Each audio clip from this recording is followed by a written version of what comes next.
All right, so this is fascinating to me. Worlds have collided, and I like to think moments like this, Nick Mullen is just tipping his cap and walking off into the darkness. Like Nick Mullen created a show called Come Town, and it was the genius of that show.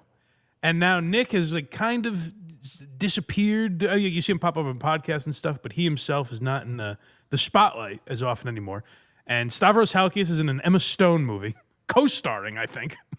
And Adam Friedland is sitting down with the likes of Alec Baldwin. To me, this is the biggest get Adam Friedland has gotten. He's gotten other, like, you know, people of this level. Sarah Jessica Parker was on, things like that. But, like, the one I care about is Alec Baldwin. Yeah.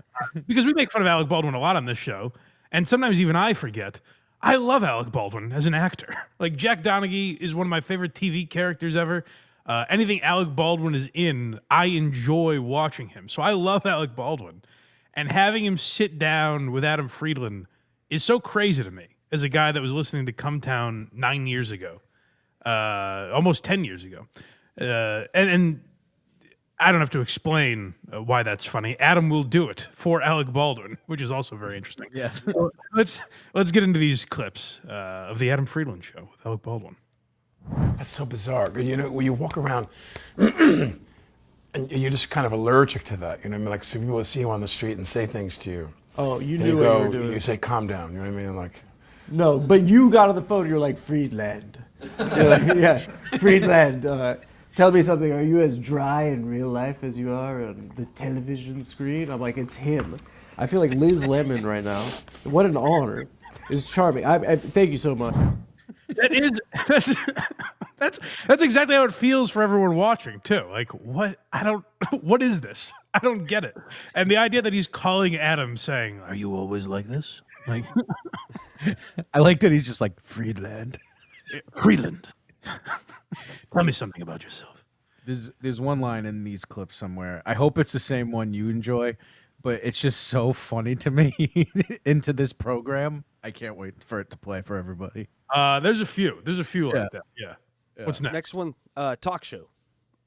Yeah, so this is what's wild is like, it's not Adam begging Alec Baldwin to do this show. Alec Baldwin needs to do the Adam Friedland Show. How fucking crazy is that? This guy, he was a bug that eats dust. That's how we knew him. And he's now like, he's becoming the Johnny Carson of his era. Listen to Alec Baldwin describe why he's on this show. How familiar are you with this show right now? I watched your show because the people from iHeart said, it's always that thing where they're like, well, your podcast would do better if you did other podcasts. This is a talk show, but yeah. A talk show. I'm sorry. Yeah, it's a talk show. Yeah, it's a real talk Your show. podcast would do better if you did more talk shows. Yeah, thank you. So they said to me that you were hot and your show was hot. Thanks. And your middle name is Yeah, hot. one of the hottest guys said that to me. Yeah, well, by the way, and then so they said to me, come on. Normally, I don't do a lot of that because I have kids now. I have a lot of kids, so I'm kind of busy with other things, right? Yeah. When I leave here, I got to go pick up my kids from school. So. Oh, you have like 7 of them. I have 8 children. My 8 oldest now? is my Well, oldest. your oldest, yeah. You 8 know he's now. practiced that. He finally remembered. Yes, 7 sounds right. Oh, damn it. That other one that doesn't like me. Biggie. Well, you lift up a sofa cushion. There's always a baby under there in my house. So Where I did gotta you get the One of them energy? actually named Baby, believe it or not. We forgot her name, so on the TV show we just refer to her as Baby. They're just numbers now after 9. That is, I guess it's to protect that child. But if that show was on for like 6 seasons, were they just always going to call it Baby? Probably, and it would have been awesome. Come here, baby. I don't actually, because I'm half dead from exhaustion. I have my older daughter, Ireland. She's married, kind of, that and her has a name? baby. And I have a baby and a grandchild that are the same age. Really? Yeah, That's really. some freaky shit right It's a there. little, Yeah. What, is weed? yeah. You forget watching. So, for anyone that doesn't know, we sat through every episode of The Baldwins on TLC on Patreon, and like you forget watching that. Oh, Alec Baldwin like seems kind of cool. Like you don't realize that on the show, but in these interviews, Alec Baldwin was cool for a while, and then he did everything he could to kind of get rid of that image and ruin it. And Hilaria certainly didn't help. And then you see him in an interview like this, and you're like, oh, he can be a likable guy. He's a maniac, but like left to his own devices, he is not the problem. You forget that watching the show because Hilaria takes over. And also, he reveals something about the show later, which I really appreciate. But Up next, Mike, biatches. yeah, they're talking bitches. This is where he just gets to let his hair down and be one of the guys. And we know who he's talking about here. But I didn't know how to interact with it because it was kind of a woman was yelling at me, and I really hate when that happens. She was yelling at you? So I was trying to, I was trying to just, I think I said to her, I'm nice. Stop yelling at me. Whenever women She's yell, kind just of say the same thing, which is my line always, which was... They're so mad. Well, a friend of mine taught me this, which was women yell at you, no offense. But when women yell at you, just say the line, I don't understand. Really? And they just keep saying it, and then they leave. They'll say something to you, and you go, I don't understand. They'll be yelling in some sort of accent, shaking their maracas. You just have to wear them down mentally. Just say, I don't know what you mean. I love the idea of like Love Line with Alec Baldwin. That is fucking awesome idea. He'd be great at that. And he's a man I trust because he's with an insufferable woman. We'd get some. He is with just an annoying broad. You know how I've survived the past 10 years? He really should do an advice show for just angry married men. Yeah. They don't like it when you ask questions about what they mean. They really don't like that either. Just say I don't understand, it'll be Yeah. gone in 5 minutes. They don't like it when... I'm gonna try that. I don't understand. Electra. Don't They'll listen, say- Electra. They'll say they want to do a television show, and you're like, I don't understand. I'm Alec Baldwin. Why would I do that? It's genius. Up next, prank call. Yeah, so they try. Alec Baldwin, I guess, mentioned in his book that he used to do like prank calls as a kid, and they called Adam's dad with Alec as Trump. It didn't really work. Kind of fell flat. But this is after that. I thought this was a little better clip. ask you Irritating. if I could take your phone, and could I do a prank call on Robert De Niro, perhaps? Can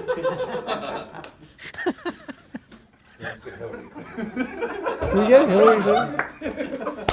We're close. Think of what you're watching right now. We're close to Adam Friedland and Alec Baldwin pranking Robert De Niro. That's what the podcasting world has done. Like, you can blame podcasts for Donald Trump or whatever the fuck you want. Like, people freak out about this new age of podcasting. Look at what's happening right now. Alec Baldwin's considering whether or not he should call Robert De Niro and ask if he has Prince Albert in a can or something. Don't let Alex see a super chat. He might be hooked. Ooh, it's green and red. Oh, I'm coming back, Hilaria. We're doing this. Cardiff, let me ask you: are Karmic and Felicia getting back together? What's the scuttlebutt?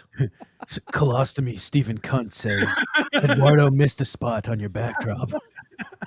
We're 6 months away. I don't know what that's supposed to mean.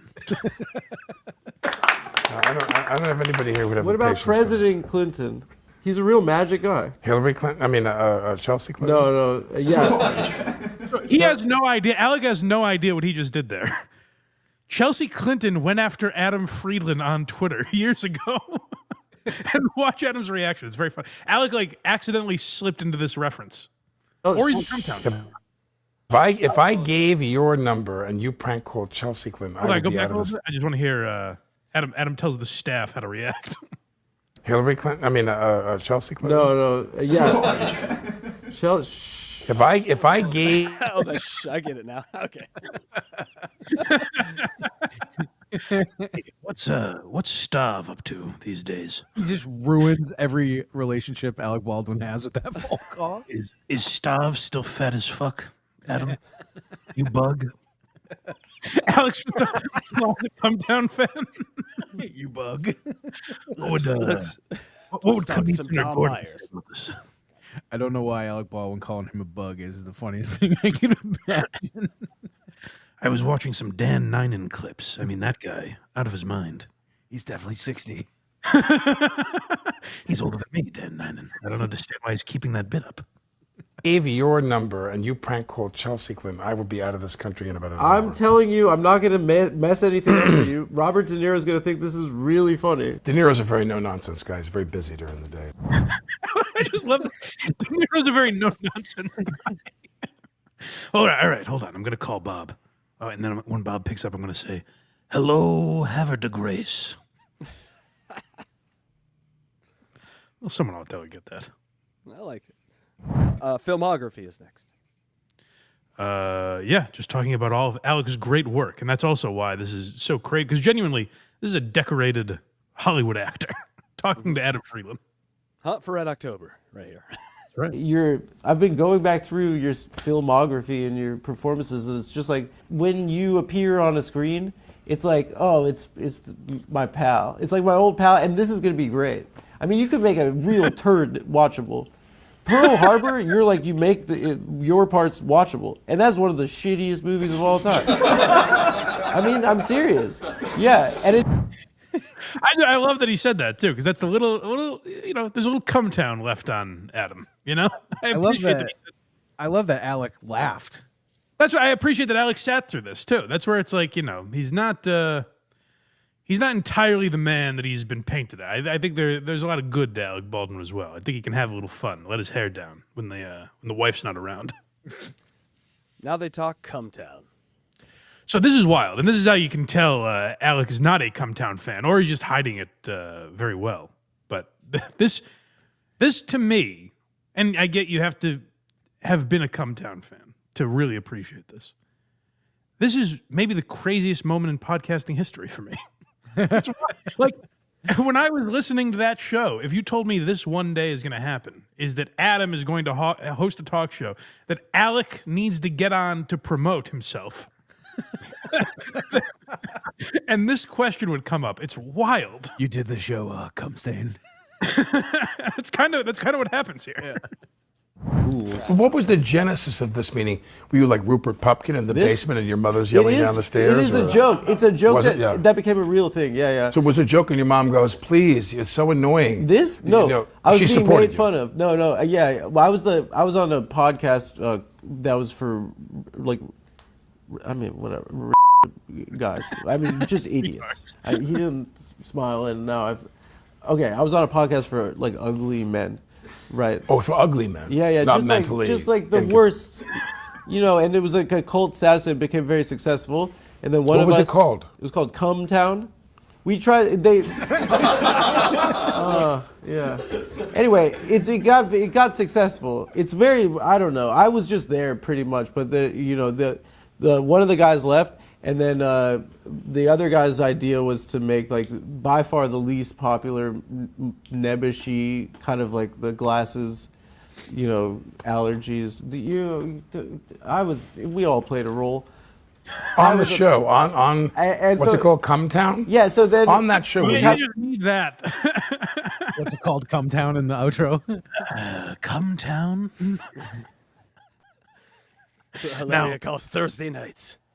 Now, what is this? I got invited to Skank Fest. Is that something I should do, Adam? Should I hang with the boys of the Legion of Skanks? Blop, blop, doggy. Who are these podcasts? When Alec Baldwin meets Brendan Schaub, my head is going to explode. Adam, it's interesting. I was traveling to San Frangelico recently. You know what I'm talking about. You know what? I just won a Dodge Ram in a contest.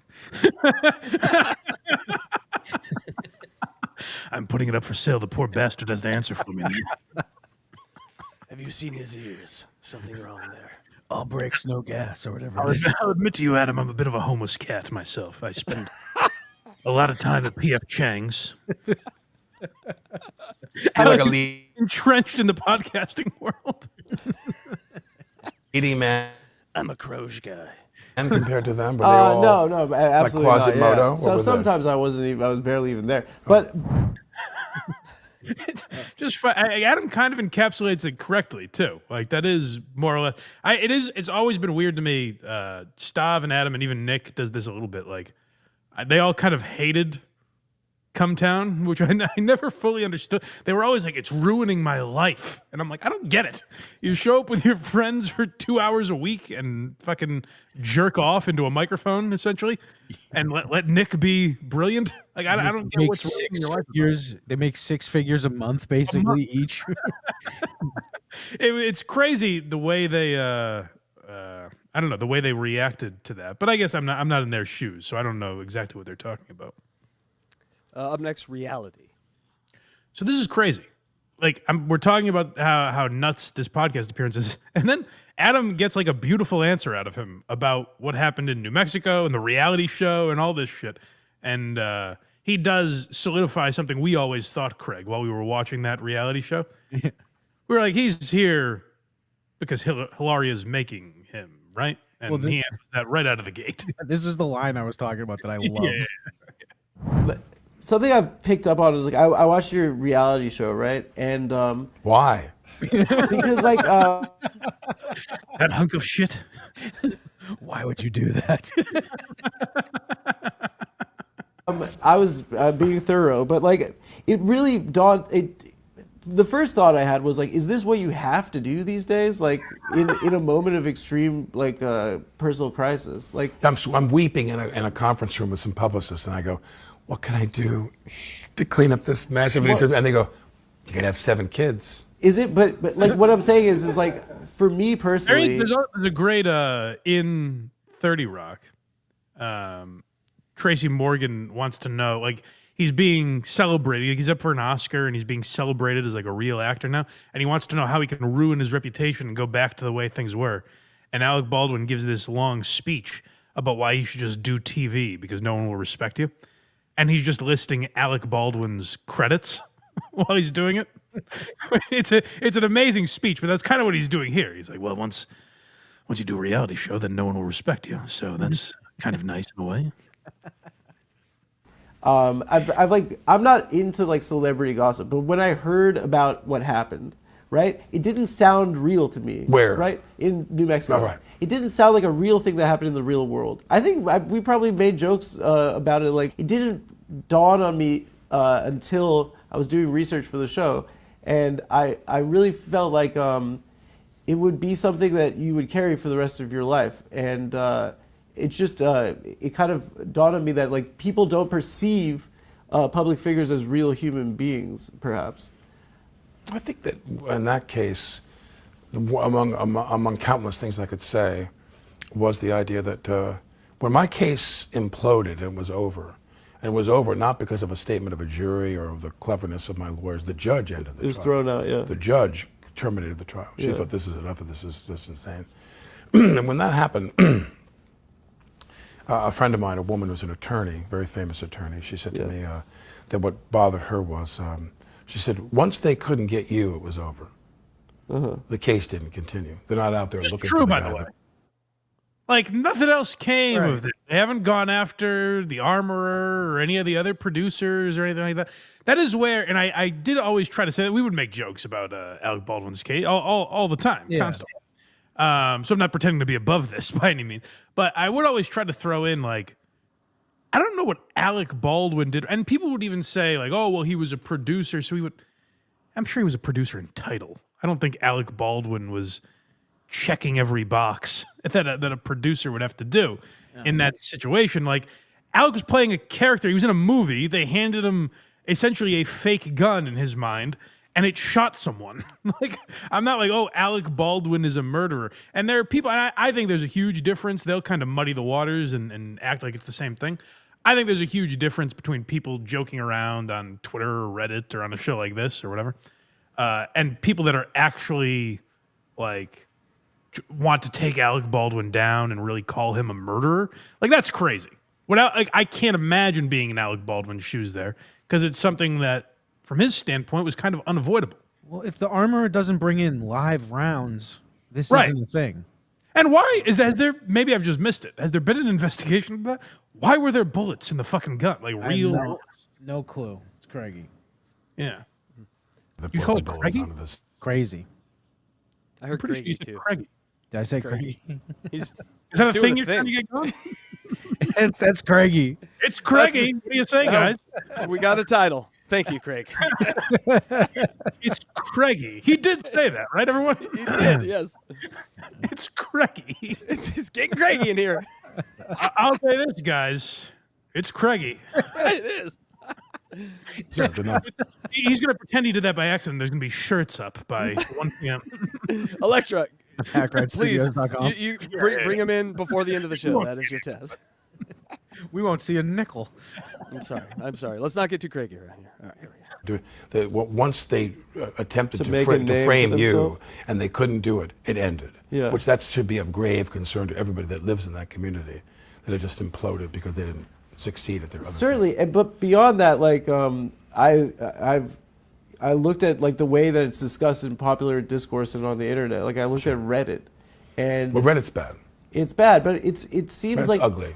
people don't process it in a way that this is clearly something that is not someone's fault. Instead, they kind of It's bad. There's guys on there, and I see these guys that do bits, and they impersonate my wife the same way he does the voice of Coach HP. I don't care for that.